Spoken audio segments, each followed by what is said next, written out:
Welcome at Scratchleague, Fantastic Fast Investigating some artists today. We're talking today to this guy. Let him introduce himself to the crowd. What's up, y'all? It's Egyptian Lover from Los Angeles, California, in the United States of America. Yeah, we got it on there rolling. So I want to ask you actually, who are you and what have you done actually when it comes to music and house music itself? Well, what I have done is I started making music back in 1979, 1980, and then I actually put a record out, my first record out in early 1983. And I started the West Coast sound, as they call it. So I started Ice-T and Dr. Dre and Arabian Prince and Rodney O and Joe Cooley and LA Dream Team. So all those guys kind of followed my footsteps. I actually joined a group called Uncle Jam's Army, and we were a big dance promotion group where we gave dances at parties that held about 10,000 party people. So from there, we became so popular that we were like celebrities in the street.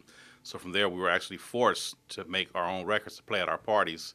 And then the radio station picked it up, which was K-Day back then, and K-Day was real big. And they played the records, and we became household names in Los Angeles, and became bigger and bigger and bigger and bigger. And as time went on, the other DJ groups like World Class Wrecking Crew with Dr. Dre, Unknown DJ, Alonzo, and all them, they made a record. And then LA Dream Team was a dance production crew, and they made a record. And then Arabian Prince made a record, and he also started with NWA, and they made a record. So it kind of was a domino effect. Everything that Uncle Jam's Army did, everybody else had to do to compete, and that's how the West Coast sound got started. Okay, so if I really understand it correctly, you're like one of the pioneers or one of the, at the footsteps, you're the pioneer of putting this house shit together. Not house. Not house. Electro. Electro. Oh yeah, sorry, I misunderstood. School hip hop. Okay.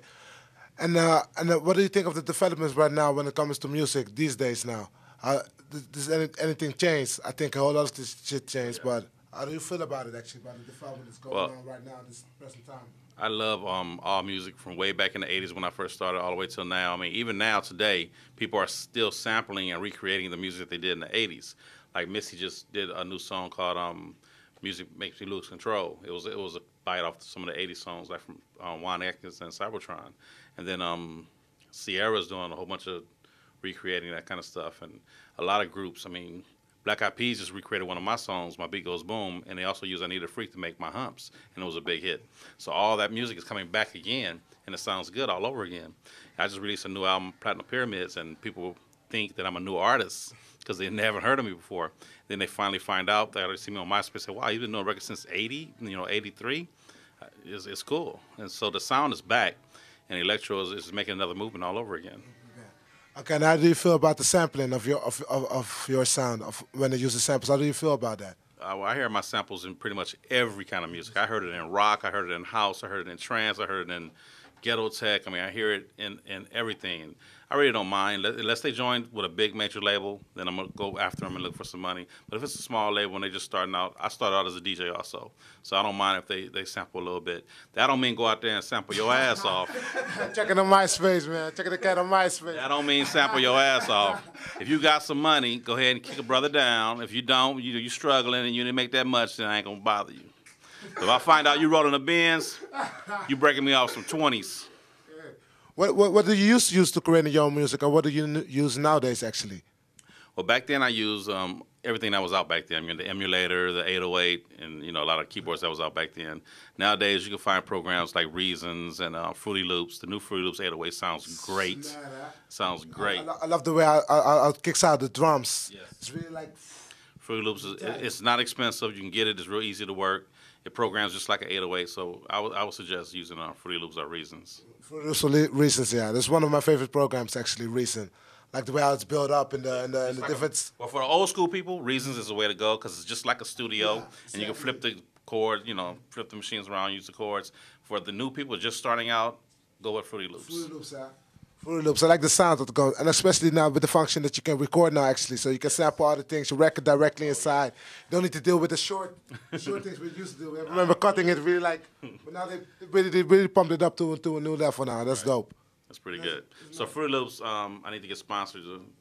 Look me up on MySpace. Okay, yeah, that's really dope. That's really dope. And what do you used to use? Like the old machines? How does the feeling is nowadays and using the software actually sitting behind the screen instead of really touching touching the machine itself. What do you feel Well, about that? it's better if you touch the machines and you know how to play the keyboard and you actually program the drum machine, because your mind does different things when you're working with different things. If you're just working on one program, then you're going to be set at that one program, and you're not going to be really a musical genius. I mean, me, Dre, we did a little at a time. We did the drum machine, we did the keyboard part, we did the bass line part, we did the string part, and that makes you a better producer when you're actually playing with the keyboard. So, I mean, if you make a little money and you can afford a new keyboard like the Phantom from Roland or something like that, it's $3,000 for the best one. But it is a way to make yourself a better producer. And if you want to become a good producer, I suggest get a keyboard and step away from the programs a little bit. Yeah. And what do you think about the new producers that's coming up now these days? Like the new cats that... I'm 50-50 on them. Some of them are great, and I hear where they're coming from. I mean, like Pharrell, I love the stuff he's doing. Then I hear some producers that just sound like they just making songs out the garage, and they're not really putting their 100% into it. They're just doing it for the money. And I don't believe in making music for the money. I don't believe in making music for iPods. I believe in making music for the clubs, for people to really enjoy music, so it has a depth to it, has a soul to it, has a life to it. I don't believe in somebody just making a beat and they think they did something. No, you got to have a little bit of soul. That's what I think sometimes, that the soul has really gone out, like lost. There's no soul. It's just a ghost. It's just like dead music. Empty, like it stays there, and it's like, okay, exactly. It's getting pushed the right way because the major labels behind it that really pushing the product itself. But brainwashing you with it. But at the end of the day, it's like you're still stuck in the same limited amount of records you can sell, buy or sell. Exactly. At the big market. Because at the end of the day, you still want to eat from your music, I think, like 24/7. Exactly. Making that stuff. And that's what I personally think was really bad also. Well, that's why when you hear music like that, it doesn't last that long. You have a record, it might be a hit for a week, 2 weeks, a month, and then the DJs move on to the next record. Yeah. And you get some records that was made back in the 80s. We're still getting our records played today. You hear some of the stuff Rick James did way back. It's still getting played today because they put a lot into it. Yeah. And when you hear records today come out, like you might get DJ Blue Ink, just come out with a brand new record. Every club is playing it. A month later, he's gone. Who is he? He's gone. It's gone. The record's gone. And then some of the records, it's just a beat. You don't even know who the artist is. You don't know what the name of the song is. So you hear for a couple of weeks. It's gone. It's like lost, like in the mist. So that's what I think. You gotta actually produce your records the right way. So what's the things that cats gonna the cats or the new cats coming in the best can do, like, or the people that want to promote their music, what can they do to get on the big market as well? I would say suggest advertise your name. When I made my record called Egypt, all I was saying was my name, so everybody knows. His name is Egypt, Egyptian Lover, and the song is Egypt. Everything's Egypt. They knew the name of the record, they knew the name of the artist. When you come out with a song, you can promote yourself, you can put your name in it, you can do a lot of different things. Dr. Dre came out with a record called Dr. Dre. He promoted himself. If you promote yourself and you put your own name into your records, or put an intro to your record, put an ending to your record, and put a hype point in your record that says the name of your record, so everybody will know the name of your record, and they can find your record, and you can make more money and get more sales. Yeah, that's what I think. Also, sometimes I hear nice loops, nice things, but I don't hear the song, the full arrangement. It doesn't have a bridge, it doesn't have a breakdown. That's what I think is too bad sometimes. Sometimes I hear stuff like, oh, sick loop, but it just stays there. It doesn't take me to, like, okay. You gotta take it. And then I'm waiting for, like, but it's... Right. That's what I think is too bad sometimes. It's like masturbating without coming. Yeah, it's like, why would you ever? It's like... Yeah, why you want to just do it all day long? I went to the bitch comes. It's like, too bad. So why do it? Yeah. Too bad, yeah. It's life sometimes. Yeah, but why is the name Egyptian? Probably the young kids ain't gonna know this, but I took the name from Rudolph Valentino, who was like a star way back in the day, who did black and white movies and silent movies. And he dressed up as a sheik. And he was mean to women, but he made them like it, and they fell in love with him. So it was like the lover. And then I got the mystique from, like, King Tut, how everybody wants to know who is King Tut and how did he get all this power and all this kind of stuff. So I put both of those together, came up with Egyptian Lover, and that's why I started my own record company, my own distribution company, and just did everything myself to keep that mystique. And that's how I got the name.